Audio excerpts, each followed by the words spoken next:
Ada yang bertanya tentang sekarang ini fenomena lapor melapor kaitannya dengan pencemaran nama baik atau apa ya, maksudnya ya seperti itulah, hina menghina dan lain-lain itu ya. Toh kalau saya itu malah jadi ingat waktu saya kecil. Waktu kecil tuh ya TK, SD kelas 1 itu, kelas 2. Nah, anak kecil kan biasanya bertengkar. Nah, kalau bertengkaran biasanya terus mengadu ke orang tua. Saya itu juga kan begitu. Bertengkar, nangis. Nah, saya ngadu ke bapak saya. Pak, saya dinakalin si ini, si itu. Nah, bapak itu jawabannya gini, ya kamu dinakalin sama si ini sama si itu karena berarti kamu itu nakal. Kalau kamu nggak nakal, nggak mungkin dinakali oleh si ini si itu.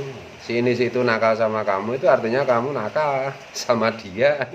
Enggak Pak, saya nggak misalnya saya tuh bantah, enggak Pak, bener saya itu nggak ngapa-ngapain, tahu-tahu dinakalin kan gitu kan. Ya kalau kamu tahu-tahu dinakalin, kamu bener-bener nggak nakal ya, kamu dapat pahala, kamu mengalah. Jadi intinya saya nggak pernah dibela oleh bapak saya. Nah, itu.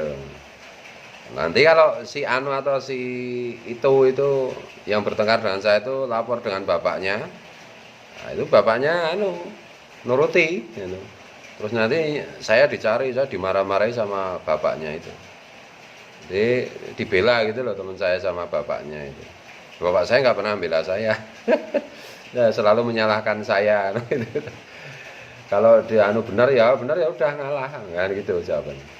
Ya, teman saya itu lapor bapaknya, terus nanti bapaknya nyari saya, marah-marahi saya. Kalau pas ketemu saya itu ada bapak saya, nah bapak saya malah bantu itu orang tuanya teman saya itu, ya dimarahi itu memang kurang ajar anak gua gitu.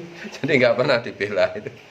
Artinya itu yang saya pelajari setelah saya dewasa itu, bapak itu ngajari saya untuk jadi anak itu jangan cemen, jangan cengeng, suka mengadu macam-macam kan itu. Yang pertama itu, yang kedua mengajari saya untuk menyelesaikan masalah sendiri. Yang berikutnya lagi, kalau saya bilang saya nggak ngapa-ngapain dinakali teman gitu, bahwa saya mengatakan kalau kamu memang benar begitu, berarti kamu benar. Satu, kamu dapat pahala. Yang kedua, nggak usah membalas. Yang ketiga, mengalah. Jadi memaklumi kesalahan orang, saya anunya begitu. Nah, oleh karena itu sekarang ini saya juga nggak pernah ngadu sama orang, nggak pernah ngadu pencemaran nama baik. Ya biasa toh, saya punya pesantren, orang ada yang manggil saya Gus, manggil Kiai, kadang-kadang apa itu difitnah begini dan begitu di medsos, dibeginikan, dibegitu. Ya, bagi saya ya udah saya maafkan. Karena kalau saya suka memaafkan makhluk Tuhan, maka Tuhan juga akan suka memaafkan saya kan. Padahal salah saya dengan Tuhan kan banyak. Jadi ya hidup-hidup itu apa ya bahasa Indonesia nih? Anulah, ya hidup-hidup itu ya. Hidup-hidup itu apa? Agar agar Tuhan juga memaklumi. Kalau kita suka memaklumi kesalahan orang kan, Tuhan juga suka memaklumi kita gitu. Nah, kadang-kadang begini, kalau dimensi yang lain misalnya ya, kalau bicara soal ini ya, soal lapor melapor. Sebenarnya kan udah berkali-kali dibilang orang itu kan ngerepotin polisi. Polisi itu dapat laporan kan harus menindaklanjuti. Kalau tidak menindaklanjuti ya dianggap nanti dicap tidak melayani kan itu. Tapi kalau polisi dapat laporan terus yang begitu-begituan, yang nggak bermutu kayak gitu, soal nama baik lah, soal pencemaran nama baik, apa kehormatan, apa-apa yang nggak jelas kayak gitu. Itu kalau polisi disibukkan seperti itu ya kasihan, padahal rasio polisi di negara kita kan sebenarnya masih kurang gitu. Jadi jumlah penduduk, kemudian jumlah polisi itu rasionya kan masih kurang, kita itu masih kekurangan banyak anggota polisi.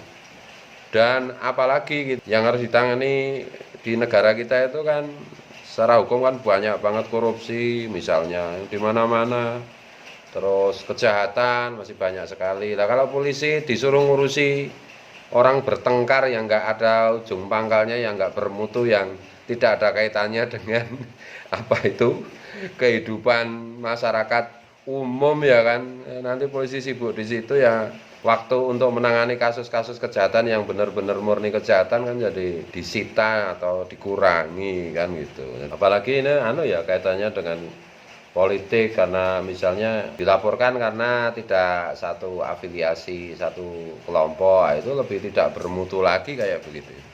Kasihan Pak Polisi kalau saya. Nah, kita nggak usah ikut-ikutan kayak gitu itu.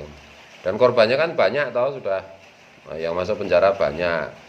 Nah, kecuali ya memang bisa dimaklumi kalau misalnya orang itu dilaporkan karena berkali-kali secara masif, terstruktur, sistematis, ya, terus menerus menghina kehormatan lembaga tertentu atau orang tertentu atau apa itu yang terstruktur, sistematis dan masif, ya, itu barulah apa itu kalau ada yang lapor itu masih masuk akal lah. Kadang-kadang ini dasarnya karena yang satu golongan A, yang satu golongan B saling lapor terus aja. Jadi nggak mutu lah kayak gitu itu kalau menurut saya. Dan Tuhan itu cuma memperlakukan kita itu seperti kita memperlakukan makhluknya. Barang siapa suka lapor, ya nanti juga Allah juga suka lapor. Barang siapa suka memaafkan, Allah memaafkan. Suka lapor itu kan tidak memaafkan, tidak terima, tidak ini kan itu. Makanya kalau saya itu bilang sama teman-teman, sama anak istri itu, orang itu jangan merasa diri terhormat, jangan merasa diri mulia. Yang mulia itu cuma Allah, yang mulia itu cuma Rasulullah. Kita itu bisa mungkin dimuliakan Allah dengan senantiasa menyadari diri kita tidak mulia, kan gitu toh. Nah, gitu. Kita itu mulia karena merasa diri hina, kata guru sekumpul kan itu. Yang mulia kan cuma Rasulullah. Kalau makhluk Allah itu kemuliaan Rasulullah. Kalau kita mengikuti jejak langkah beliau, berusaha melaksanakan apa yang disabdakan beliau, nah itu kita kecipratan kemuliaan beliau. Jadi kita dimuliakan Allah kan gitu. Itu nah ciri orang yang dimuliakan, orang yang mulia, maksudnya orang mulia kan berarti orang yang mulia itu kan orang yang dimuliakan Allah, itu adalah merasa dirinya tidak pernah mulia, merasa orang lain yang lebih mulia, merasa orang lain yang punya nama baik, dan itu. Kalau orang lapor, wah saya dicemarkan nama baiknya, itu mengganggu nama baik saya, itu kan berarti dirinya merasa punya nama baik, padahal yang punya nama baik itu Allah. Yang Allah memberikan kepada nama baiknya itu makhluk yang diberi nama baik itu kan hanya Rasulullah. Kita kecipratan lagi nama baik, kehormatan macam-macam gitu ya kalau saya ya. Tapi ya terserah kalau Anda itu gimana gitu. Tapi apa itu Nabi kan bilang khairukum anfa'ukum linnas, yang paling baik di antara kalian yang paling banyak memberi manfaat. Kalau dibalik, yang paling enggak baik di antara kalian yang paling enggak ngasih manfaat, yang paling suka bikin gaduh, suka lapor melapor. Nah, gitu ya. Nah, kecuali kalau itu kerjaan ya politik ya. Kalau politik kan memang kadang-kadang ya susah kita menilai karena ya kadang-kadang cuma sih bukan benar salah, bukan untuk kebaikan kadang-kadang cuma untuk stempel aja. Tapi untuk sih rebutan uang, rebutan nasi, rebutan roti, rebutan jabatan, itu agak repot.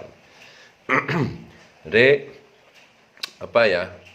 Termasuk melaksanakan khairukum anfa'ukum linnas tadi ya, kalau saya itu ya memaklumi kesalahan orang. Ada juga toh hadis Rasulullah itu, orang Islam itu punya kewajiban memaklumi kesalahan sesama orang Islam, bukan memperkarakan, bukan memanjang-manjangkan, bukan melapor-laporkan gitu, enggak ada habisnya kayak begitu itu. Ya, kira-kira kayak begitulah, karena ada yang tanya ini kok soal lapor melapor. Kalau saya nggak usah ikut-ikutan kayak gitulah. Dan kalau saya sendiri itu kalau melihat orang sedikit-sedikit lapor itu. Lapor kok cuma sedikit. Dulu ada umur gitu. Itu ya kayak saya jadi ingat itu apa itu yang di Ipin Upin itu apa? Ihsan. Apa? Apa? Anak manja itu bahasanya Malaysia? Hah?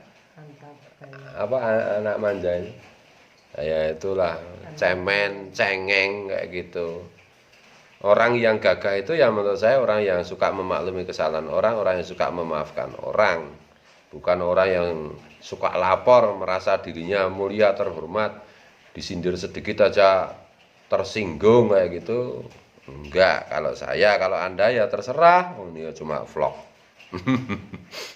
Allahumma sholli wa sallim wa barik ala sayyidina Muhammad wa ala alihi wa sahbihi wa dzurriyyatihi ajmain fi kulli waqtin wa hin.